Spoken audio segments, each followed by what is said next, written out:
Hi guys, आप लोग कैसे हैं। मैं मोहम्मद मिकाइल अंसारी और आप लोगों का मेरे इस यूट्यूब चैनल स्टडी मित्र मिकाइल में वेलकम है। दोस्तों, जैसा कि हम लोगों ने शुरू किया है how to translate into English, जो कि ट्रांसलेशन की बहुत ही अच्छी बुक है और जो हमें हिंदी से इंग्लिश में ट्रांसलेट करने सिखाता है दोस्तों। और यह आर.पी. सिन्हा के द्वारा लिखा गया है और अभी हम दोस्तों चैप्टर 8 में पढ़ रहे हैं और आज का टॉपिक है यूसेज ऑफ इट।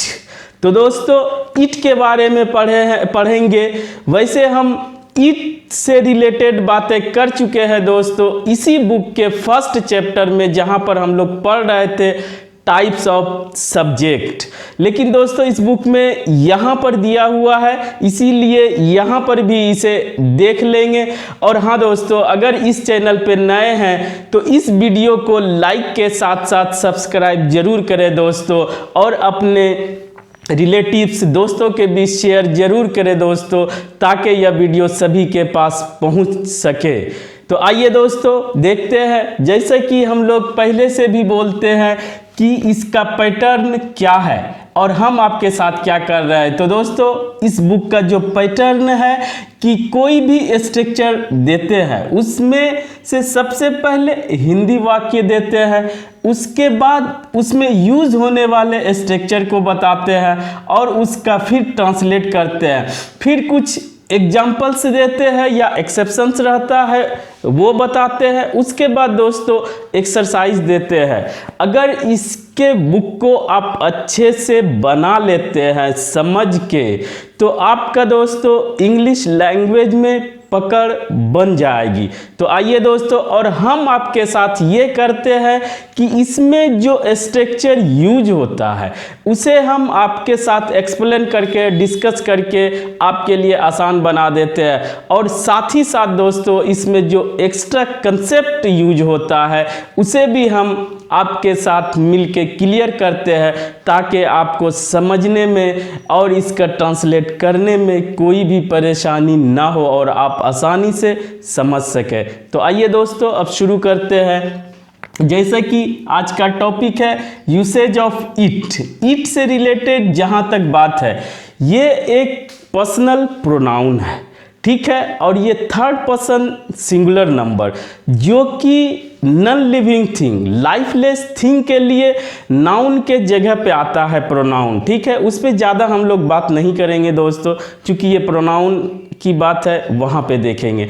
और दोस्तों इसका सब्जेक्टिव केस और ऑब्जेक्टिव केस सेम होता है, ठीक है, लेकिन इसका पर्सनल प्रोनाउन के साथ साथ इसे अलग से भी यूज किया जाता है as a dummy subject, as a introductory subject, या कहिए एम्पटी सब्जेक्ट के रूप में, जिसका कोई मीनिंग नहीं होता है, लेकिन इसे हेल्प के लिए यूज कर लिया जाता है। इसी वजह से प्रोनाउन के अलावा इसे अलग से पढ़ने की ज़रूरत हो जाती है। दो तरह का ऐसा है दोस्तों, एक इट डमी सब्जेक्ट के रूप में यूज़ किया जाता है, इसीलिए दोनों को अलग से भी पढ़ने की ज़रूरत होती है। इतना समझ गए। अदरवाइज प्रोनाउन के तरह ये भी ख़त्म हो जाता प्रोनाउन चैप्टर में ही, जैसे आई, मी, यू, दे, ये सब पढ़ते हैं। तो यहाँ इसको अलग से बताया जाता है, इसीलिए दोस्तों। तो आइए इसका स्ट्रक्चर क्या होता है कि जनरल प्रोनाउन से हट के जब इसे यूज किया जाता है दोस्तों, तो इसमें इट सबसे पहले लेंगे। ये डमी सब्जेक्ट, चूंकि सब्जेक्ट के रूप में इसे यूज किया जाता है अदर चीज को बताने के लिए, तो वहां पर दोस्तों इट, और यहाँ पर ये समझ लें कि इसका कोई भी अपना मीनिंग नहीं होता है। ही जैसे कि या वह, तो ये, और यह दोस्तों प्रेजेंट में इज लेता है, आपको पता है, पास्ट में वाज लेता है, और अगर फ्यूचर की बात करते हैं तो ये दोस्तों विल बी लेगा, है के सेंस में, या था के सेंस में, या होने के सेंस में, होगा के सेंस में। यहाँ पर दोस्तों नाउन और प्रोनाउन दोनों आ सकता है। जैसे कि आप बोलते हैं अपने बारे में, मैं ही हूँ, इट्स आई, या इट इज मी। आई होगा ज़्यादा अच्छा है, बेहतर माना जाता है, लेकिन बोला जाता है इट इज़ मी भी। तो यहाँ पर प्रोनाउन भी आ सकता है, लेकिन यहाँ पर नाउन की बात कर रहा है और इसका कोई भी मीनिंग नहीं होता है। ठीक है दोस्तों, तो इससे हम लोग पहला जो हमारा स्ट्रक्चर है इसमें क्या लिया गया है कि टाइम बताने के लिए इट का यूज़ कैसे करेंगे। तो वो दोस्तों कोई भी टाइम हो आप इट से बता सकते हैं। ठीक है, डे के बारे में भी इट से बता सकते हैं, चाहे डेट हो, मंथ हो, ईयर हो। ठीक है, यहाँ पर आप इट का यूज करके एज अ डमी सब्जेक्ट के रूप में, और जिसका कोई अपना मीनिंग नहीं होगा, आप बता सकते हैं क्या, time, day, date, month, year. तो आइए दोस्तों आप इसको कैसे बताएंगे। सबसे पहले देखते हैं हिंदी वाक्य। अभी 7 बजा है, ये बजने वाला जो भी होगा आप इसे इट से बता सकते हैं या इट से ही बताना है। क्लियर। दूसरी बात, सुबह है, शाम है, कोई भी है, आप इसे इट से बताएंगे। या दोस्तों कोई भी दिन के बारे में बात करते हैं वो भी आप इट से बताएंगे, और कोई महीना, मंथ, वो भी इट से बताएंगे। लास्ट में देख लेंगे दोस्तों, ईयर भी आप इट से बता सकते हैं। पहले इतना समझने की कोशिश करते हैं कि अभी 7 बजा है, यानी कि आप ठीक अगर 7 बजे हैं और कोई पूछ रहा है कितना बजा है, तो आप बोल रहे हैं कि अभी 7 बजा है। तो वहाँ पर दोस्तों क्या बोलेंगे, है की सेंस दे रहा है, इसीलिए इट इज 7 नाउ, यानी अभी, या जस्ट कुछ भी आप लगा दें दोस्तों, इट इज जस्ट 7। बस इतना बोलते हैं या 7 o'clock, तो आपकी बात कंप्लीट मानी जाएगी और सुनने वाले को समझ में आ जाएगा कि अभी 7 बजा है। नहीं तो यहाँ पर सब्जेक्ट के रूप में आप क्या दे सकते थे, अगर सिर्फ है कि 7 बजा है, यहाँ पे कोई सब्जेक्ट नहीं होता है एक्चुअल में, इसीलिए इट का सहारा लिया जाता है। क्लियर। तो आप समझ गए कि ये इट का सब्जेक्ट के रूप में डमी सब्जेक्ट होता है, जो कि एक्चुअल सब्जेक्ट नहीं होता और इसका कोई भी मीनिंग नहीं होता है, ये हेल्पिंग के रूप में आता है। ठीक है, यहाँ पर दोस्तों टाइम से रिलेटेड एक सेंटेंस लिया गया है, लेकिन टाइम आप कोई भी टाइम इट से बताएंगे और ये आप कुछ भी बता सकते हैं, लेकिन उसे इसी वीडियो में पॉसिबल नहीं है, क्योंकि उसके लिए 8 से 10 सेंटेंसेज की ज़रूरत पड़ेगी, जिसे हम लोग अगले वीडियो में देखेंगे।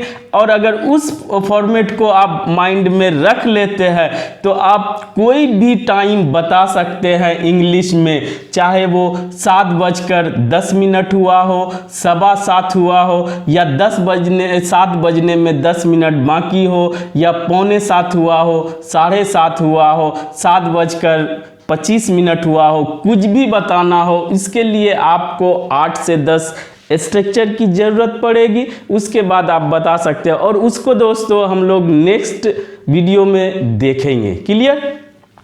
आज बस आगे देखते हैं।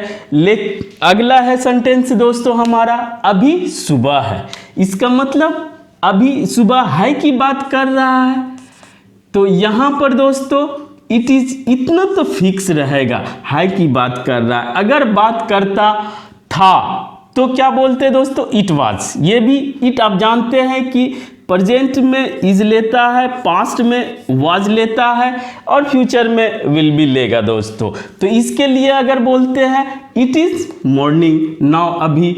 अगर शाम की बात करते हैं तो इट इज इवनिंग, और अगर दोपहर की बात करते हैं इट इज आफ्टरनून, रात की बात करते हैं तो इट इज नाइट। इसको अलग से पढ़ने की ज़रूरत नहीं है, आप इतना याद रखें और आप जिसकी बात करना चाहते हैं वो यहाँ पर डाल दे दोस्तों। क्लियर। इसको अलग से पढ़ने की ज़रूरत नहीं है। अब तीसरा, आज सोमवार है। अगर आप दोस्तों डे बताना चाह रहे हों तो वहाँ पर आप जो है इसे आप बता सकते हैं इट से ही। इट इज प्रेजेंट की बात कर रहा है तो इट इज, अगर सोमवार है it is Monday today. Clear है। और अगर आप इसमें सातों में से कोई भी डाल सकते हैं, इट इज ट्यूसडे, जो भी आप चाहे, जो भी आपको कंटेंट के अकॉर्डिंग आप यहाँ पे डाल दे दोस्तों। और अगर पास्ट की बात करना चाहते हैं तो भी कर सकते हैं। इट वाज, अगर आज मंडे है तो इट वाज संडे यस्टरडे डाल दे। और अगर आप अगले दिन की बात करते हैं तो it will be Tuesday tomorrow. तो इस तरह से ये भी आप एक फॉर्मेट याद रख सकते हैं दोस्तों, और इसमें ज़्यादा पढ़ने की ज़रूरत नहीं है। आप अपने हिसाब से अगर ये समझ जाएंगे, प्रैक्टिस कर लेंगे तो आप सब बना लेंगे। और इसी तरह से अगर आपको मंथ देना हो दोस्तों तो मंथ के लिए भी है क्लियर। इट इज़ जनवरी, अगर यह अभी जनवरी है तो आप दे सकते हैं इट इज़ जनवरी। और अगर आप फरवरी की बात करते हैं तो it will be February next. अगर पास्ट की बात करते हैं तो इट वाज दिसंबर प्रीवियस, इतना बोल दे। तो इस तरह से दोस्तों आप ये सबको एक्स्ट्रा बस प्रैक्टिस करने की ज़रूरत है, आप सभी बना लेंगे। और दोस्तों ईयर की भी बात कर सकते हैं। अगर आज अभी 2023 चल रहा है तो आप बोल सकते हैं इट इज़ 2023। ये भी आप कोई भी साल, अगर पास्ट का कोई भी साल की बात करते हैं था तो उसको कैसे बनाएंगे, इट वाज 1942। और आने वाले के लिए दोस्तों आप विल बी लगा के आप बना सकते। तो इस तरह से आप डेट, डे, मंथ कुछ भी डालें दोस्तों। आप इट के साथ अगर प्रेजेंट की बात कर रहा है तो इज लगाए, पास्ट की बात कर रहा है तो वाज लगाए, और फ्यूचर की बात कर रहा है तो विल बी लगाए दोस्तों। इस तरह से आप बता सकते हैं। और वॉच का, घड़ी का टाइम बताने के लिए आपको 8 से 10 सेंटेंसेज की ज़रूरत पड़ेगी, वो हम लोग नेक्स्ट वीडियो में देखेंगे दोस्तों। और उसके साथ कुछ ऐसे हैं जहाँ पर है का सेंस नहीं दे रहा हो या था का सेंस नहीं दे रहा हो तो वहाँ पर दोस्तों इट सब्जेक्ट नहीं बनता है, या कहिए कि इट यूज नहीं होता है। वहाँ पर उसी चीज़ को आप सब्जेक्ट बना लें। जैसे कि 2 एक्सेप्शन, सोमवार फिर आ गया है, यहाँ पर आ गया है कोई है का सेंस नहीं दे रहा है, स्टेट नहीं बता रहा है, तो वहाँ पर दोस्तों हम लोग उसी को हमारा सब्जेक्ट बन जाता है। और टेंस के according Monday has come again, यानी कि मंडे फिर से आ गया है, इस तरह से। दूसरा दोस्तों, जनवरी समाप्त हो चुकी है, तो इसके लिए जनवरी हैज इंडेड, यहाँ पर आप इट नहीं लगाएंगे। जहाँ पर है का सेंस नहीं देता हो वहाँ पर आप इट का यूज नहीं करेंगे, और जिसके बारे में बात कर रहा हूँ उसे ही आप सब्जेक्ट बना लेंगे। ठीक है दोस्तों, जहाँ पर है का सेंस, था का सेंस, होगा का सेंस देगा वहाँ पर आप स्टेटिव वर्ब इज, वाज और विल बी लगाएंगे। इस तरह से आपका क्लियर हो जाना चाहिए दोस्तों। अब आइए एक इंटरेस्टिंग चीज़ को, कंसेप्ट को समझने की कोशिश करते हैं, जो कि एक तरह का साउंड देता है दोस्तों, इट्स या इट्स, लेकिन दोनों डिफरेंट है, दोनों में कोई कनेक्शन नहीं है, दोनों एक अलग चीज़ है। और दोस्तों इसका मतलब होता है इट अलग, और इसके साथ चाहे तो इज रहेगा दोस्तों, चाहे तो वाज रहेगा, चाहे तो हैज रहेगा। इसका कॉन्ट्रैक्शन फॉर्म है जिसे बोलने में एपोस्ट्रोफे एस लगाया जाता है इट के साथ, और उसका एक्सपेंडेड फॉर्म होता है इट इज़ या इट वाज या इट है। जैसे कि यहाँ पर आप बोलते हैं दोस्तों इट इज़ 7 नाउ, तो इसको बोल सकते हैं it's 7 now. It is morning, तो इसको बोल सकते हैं दोस्तों इट्स मॉर्निंग। तो इट वाज को भी बोला जाएगा, इट इज़ को भी बोला जाएगा, और इट हैज़ को भी बोला जाएगा। और ये सब को आप कैसे डिफ्रेंशिएट करेंगे, इसके लिए दोस्तों आपको प्रैक्टिस की ज़रूरत है। अगर आप प्रैक्टिस करते हैं तो ऑटोमेटिकली आप समझ जाएंगे कि इट्स का कहाँ पर इट इज़ होगा, कहाँ पर इट वाज होगा, कहाँ पर इट हैज होगा। और ये इट्स पजेसिव प्रोनाउन है, जो पजेसिव एडजेक्टिव है दोस्तों, सॉरी पजेसिव एडजेक्टिव है, प्रोनाउन नहीं दोस्तों, ये पजेसिव एडजेक्टिव है जो कि नाउन के साथ ही आता है। तो इस तरह से दोस्तों आज बस इतना ही। अगर यह वीडियो आपको अच्छा लगा हो और आप इससे कुछ सीखे हो तो प्लीज़ इसे लाइक करें, सब्सक्राइब करें और अपने दोस्तों के बीच शेयर जरूर करें दोस्तों। Thanks for watching.